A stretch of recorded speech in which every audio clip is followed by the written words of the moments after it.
दोस्तों, स्वागत है आपका आज की कहानी में। आज की कहानी है मझधार। जिंदगी के भंवर में फंसी मेघा। ये छोटी सी कहानी हमारी प्यारी बच्ची मेघा के लिए। पूरे 15 वर्ष हो गए मुझे स्कूल में नौकरी करते हुए। इन वर्षों में कितने ही बच्चे हॉस्टल आए और गए, किंतु मेघा उन सब में कुछ अलग ही थी। बड़ी ही शांत, अपने आप में रहने वाली, न किसी से बोलती, ना ही कक्षा में शैतानी करती। जब सारे बच्चे टीचर की गैर मौजूदगी में इधर उधर कूदते फांदते, वह अकेले बैठकर कोई किताब पढ़ती होती या सादे कागज़ पर कोई चित्रकारी करती होती। विद्यालय में होने वाले सारे कार्यक्रमों में अव्वल रहती। बहुमुखी प्रतिभा की धनी थी वह। फिर भी एक अलग सी खामोशी नजर आती थी मुझे उसके चेहरे पर। किंतु कभी वह खामोशी उदासी का रूप ले लेती। मैं उस पर कई दिनों से ध्यान दे रही थी, यह देखने के लिए कि आखिर उसे क्या तकलीफ है। जब स्पोर्ट्स का पीरियड होता, वह किसी कोने में बैठी गुमनाम सी कुछ सोचती रहती। कभी कभी वह कक्षा में पढ़ते हुए बोर्ड को ताकती रहती और उसकी सुंदर सीप सी आंखें आंसुओं से चमक उठती। मुझसे रहा न गया, सो मैंने एक दिन उससे पूछ ही लिया, मेघा, तुम बहुत अच्छी लड़की हो। विद्यालय में कितने दिनों से हो? विद्यालय के बच्चे तुम्हें परेशान तो नहीं करते हैं ना? फिर तुम इतनी उदास और गुमसुम क्यों रहती हो? अपने दोस्तों के साथ खेलती भी नहीं? क्या तुम्हें हॉस्टल या स्कूल में कोई परेशानी है? वह बोली, जी नहीं मैडम, ऐसी कोई बात नहीं, बस मुझे अच्छा नहीं लगता। इसके इस जवाब से मुझे सोचने पर मजबूर कर दिया कि जहाँ बच्चे खेलते नहीं थकते, वहाँ यह चुपचाप एक कोने में कैसे बैठी रहती है। आखिर तकलीफ़ क्या है उसे? उन्हें दूसरे बच्चों को बार बार अनुशासित करना पड़ता है, उन्हें उनकी जिम्मेदारियां समझानी पड़ती हैं। वहाँ इस लड़की के बचपन में यह सब क्यों नहीं? मुझे लगा कुछ तो ऐसा है जो इसे अंदर ही अंदर काट रहा है। सो मैंने उसका पहले से ज़्यादा ध्यान रखना शुरू कर दिया। मैं देखती थी कि जब सारे बच्चों के माता पिता महीने में एक बार उनसे मिलने आते थे, तो उससे कोई भी मिलने नहीं आता था। तब वह दूर से सबके माता पिता को अपने बच्चों को पुचकारते देखती थी और उसकी आंखों में पानी आ जाता। वह दौड़कर अपने हॉस्टल के कमरे में जाती और एक तस्वीर निकालकर चुपचाप देखती रहती, फिर वापस रख देती। जब बच्चों के जन्मदिन होते तो उनके माता पिता बहुत ही अच्छे तरीके से उनके लिए व उनके दोस्तों के लिए चॉकलेट व उपहार लेकर आते, लेकिन उसके जन्मदिन पर किसी का कोई फ़ोन भी नहीं आता था। हद तो तब हो गई जब गर्मी की छुट्टियां हुई। सबके माता पिता अपने बच्चों को लेने आए, लेकिन उसे लेने कोई नहीं आया। मुझे लगा कोई माँ बाप इतने गैर जिम्मेदार कैसे हो सकते हैं कि गर्मियों की छुट्टियों में भी अपने बच्चे अपने पास नहीं चाहते। तब मैंने ऑफिस से उसका फ़ोन नंबर लेकर उसके घर फ़ोन किया और पूछा कि आप इसे लेने आएंगे या मैं ले जाऊं। जवाब बहुत ही हैरान करने वाला था। उसकी दादी ने कहा, आप अपने साथ ले जा सकती हैं। मैं समझ गई थी कि कोई बड़ी गड़बड़ ज़रूर है, वरना इतनी प्यारी बच्ची को खुद से दूर कोई कैसे रख सकता है, और वह भी इतने दिनों के लिए। खैर, उन छुट्टियों में उसे अपने साथ ले गई। कुछ दिन तो वह चुपचाप रही, पर धीरे धीरे मेरे साथ घुलने मिलने लगी थी। मुझे ऐसा महसूस हो रहा था कि जैसे मैं किसी बड़ी जंग को जीतने वाली हूँ। छुट्टियों के बाद जब स्कूल खुले, वह 8वीं कक्षा में आ गई थी। उसकी शारीरिक बनावट में भी थोड़ा सा बदलाव आया था। तब मैं भली भांति समझती थी कि उसे अब बहुत ज़्यादा प्यार की ज़रूरत है। सो अब मैंने वह बीड़ा उठा लिया था, उसकी उदासी दूर करने का। कभी कभी मैं देखती थी कि स्कूल के कुछ शैतान बच्चे उसे रोतली कहकर चिढ़ाते थे।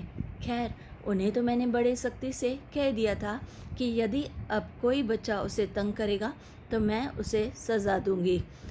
तो मेघा को चिढ़ाते गए तो मैं उन्हें सज़ा दूंगी। और हाँ, उसकी कुछ बच्चों से अच्छी पड़ती थी। वे उसे अपने घरों से लौटने के बाद अपने माता पिता के संग बिताए पलों के बारे में बता रहे थे। तो उसने भी अपनी इस बार की छुट्टियों के मेरे साथ कैसे बिताई, सबको बड़ी खुशी खुशी बताया। मुझे ऐसा लगा कि वह उनमें से कुछ बच्चों को पसंद करती है, तभी तो उनसे बात करती है। मुझे ऐसे लगा जैसे मैं अपनी मंजिल का आधा रास्ता तय कर चुकी हूँ।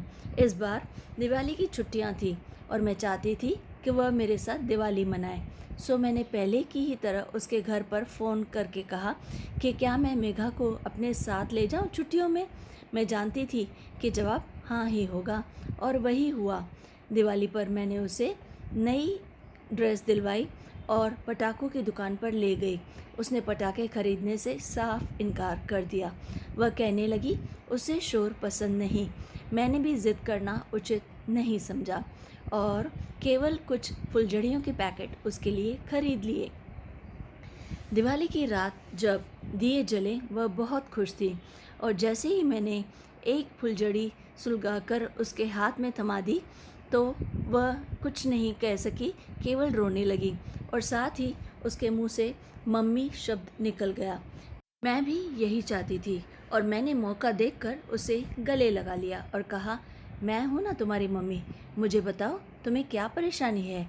आज वह मेरी छाती से चिपक कर रो रही थी और सब कुछ अपने आप उसने मुझे चुपचाप से बता दिया।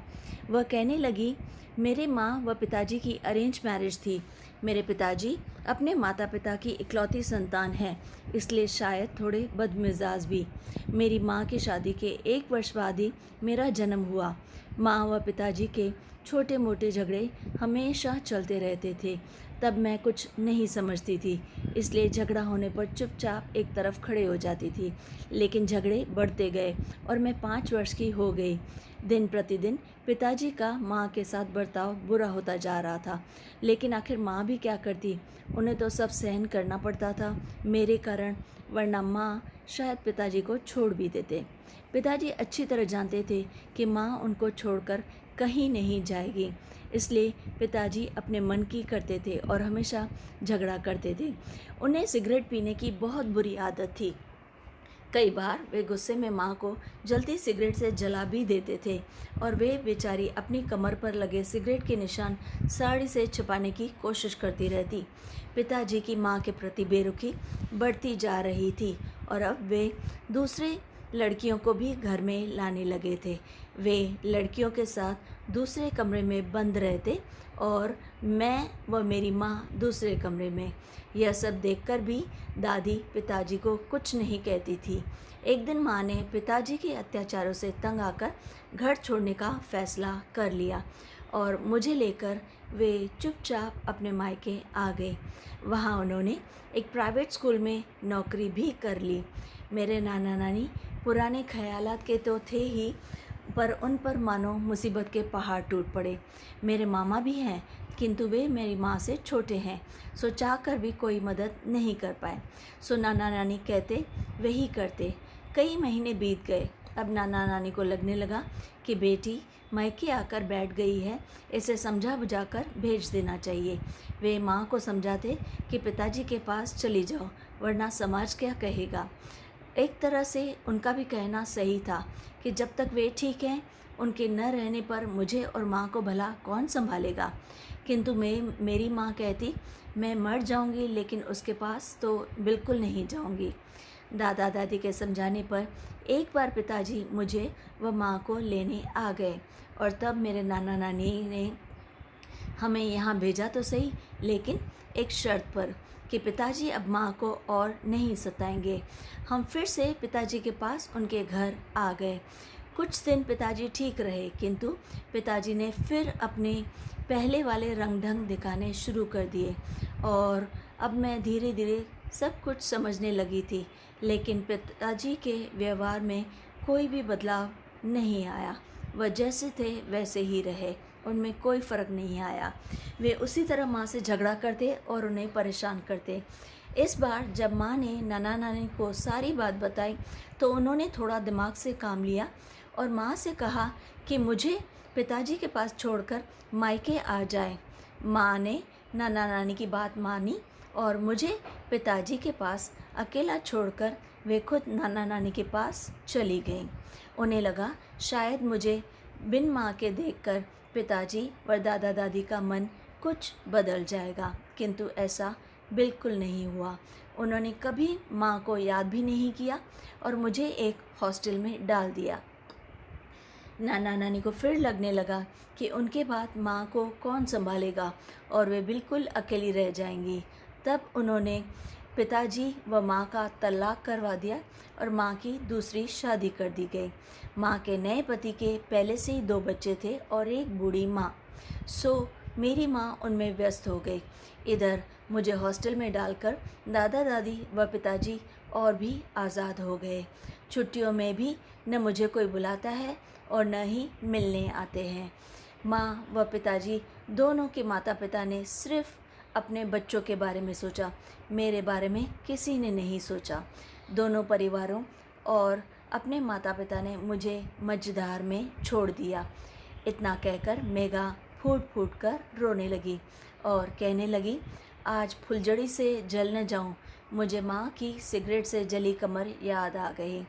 मुझे यह सब सुनकर बहुत बुरा लगा। मैडम, मैं रोज़ अपनी माँ को याद करती हूँ, चाहती हूँ कि वे मेरे सपने में आएं और मुझे प्यार करें। क्या मेरी माँ भी मुझे कभी याद करती होगी? क्यों वे मुझे मेरी दादी दादा पापा के साथ छोड़ गईं? वे तो जानती थी ना कि उनके सिवा कोई नहीं था मेरा इस दुनिया में। दादा दादी, क्या उनसे मेरा कोई रिश्ता नहीं है? और वे भी मुझे कभी नहीं बुलाते। वे लोग मुझे क्यों नहीं प्यार करते? अगर मेरे पापा मम्मी का झगड़ा होता था तो उसमें मेरा क्या कसूर है? और नाना नानी, उन्होंने भी मुझे अपने पास नहीं रखा, बल्कि मेरी माँ की दूसरी शादी करवा दी और मुझसे मेरी माँ छीन ली। मैं उन सब से नफ़रत करती हूँ मैडम। मुझे कोई भी अच्छा नहीं लगता, कोई भी मुझे प्यार नहीं करता। और वह कहे जा रही थी और मैं सुने जा रही थी। मैं मेघा की पूरी बात सुनकर सोचती रह गई। क्या बच्चे से रिश्ता तब तक होता है जब तक उसके माता पिता उसे पालने में सक्षम हो, या फिर दोनों साथ साथ हों? जो दादा दादी नाना नानी अपने बच्चों से ज़्यादा अपने नाती पोते पर प्यार उड़ेला करते हैं, क्या आज वे सिर्फ़ एक ढकोसला है? उनका उस बच्चे से सिर्फ रिश्ता तब तक जुड़ा है जब तक उनके बच्चे उनसे जुड़े हैं। यदि किसी कारणवश वह बीच की कड़ी टूट जाए तो क्या उन दादा दादी नाना नानी की बच्चे के प्रति कोई जिम्मेदारी नहीं? क्या माता पिता अपने गैर जिम्मेदार बच्चों का विवाह कर एक पवित्र बंधन को बोझ में बदल नहीं देते? क्या मेघा की दादी अपने बेटे पर नियंत्रण नहीं रख सकती थी? और यदि नहीं तो उसने मेघा की माँ की ज़िंदगी क्यों बर्बाद की? और क्यों मेघा की माँ अपने माता पिता की बातों में आ गई और मेघा के भविष्य के बारे में न सोचते हुए दूसरा विवाह करने को राज़ी हो गई? कैसे गैर जिम्मेदार पेरेंट्स हैं! क्या उन्हें एक बार भी नहीं सोचना चाहता कि वे अपने बच्चों को इस तरह अकेला घुट घुट कर जीने के लिए छोड़ देते हैं? यदि उनकी आपस में नहीं बनती तो उसका खामियाजा बच्चे क्यों भुगतें? क्या हक होता है उन्हें बच्चे पैदा करने का जो उनकी परवरिश नहीं कर सकते? मैं चाहती थी आज मेघा वह सब कह डाले जो उसके दिल में इतने सालों से दबा हुआ है और जो उसके मन में नासूर बनकर उसे अंदर ही अंदर खाए जा रहा है। जब वह सब कहकर चुप हुई तो मैंने उसके मुस्कुराकर देखा और पूछा, मैं तुम्हें कैसी लगती हूँ? क्या तुम समझती हो मैं तुम्हें प्यार करती हूँ? उसने अपनी गर्दन हिलाते हुए कहा, हाँ। और मैंने पूछ लिया, क्या मैं तुम्हारी माँ बन सकती हूँ? वह थोड़ी हैरान हो गई और उसे समझ में नहीं आया कि मैं क्या कह रही हूँ। मैंने पूछा, क्या तुम हमेशा के लिए मेरे साथ रहना चाहोगी? जवाब में वह मुस्कुरा रही थी। उस बच्ची को तो केवल प्यार चाहिए था और मैंने झट से उसके दादा दादी को बुलवा भेजा। जब वे आए मैंने कहा, देखिए आपकी तो उम्र हो चुकी है और मैं इसे अपनी बेटी के रूप में रखना चाहती हूँ, तो अगर आप चाहें तो आप मुझे इसे गोद दे सकते हैं। दादा दादी ने कहा, जैसा आप उचित समझें।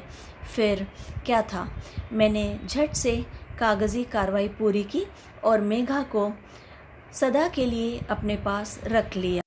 इतनी प्यारी, सुशील और अच्छी बेटी, मैं नहीं चाहती थी कि वह अकेली पड़ जाए और जीवन के संघर्ष में खुद को अकेला महसूस करे या फिर अपनी ज़िंदगी को एक बोझ समझे। बिल्कुल नहीं चाहती थी कि वह मझधार में हिचकोले खाती वह मासूम ज़िंदगी किसी तेज़ रेले के साथ बह जाए। दोस्तों, कैसी लगी आपको ये कहानी? अगर अच्छी लगे तो लाइक और शेयर ज़रूर कीजिए और चैनल को याद से सब्सक्राइब कीजिए। Like, share, subscribe.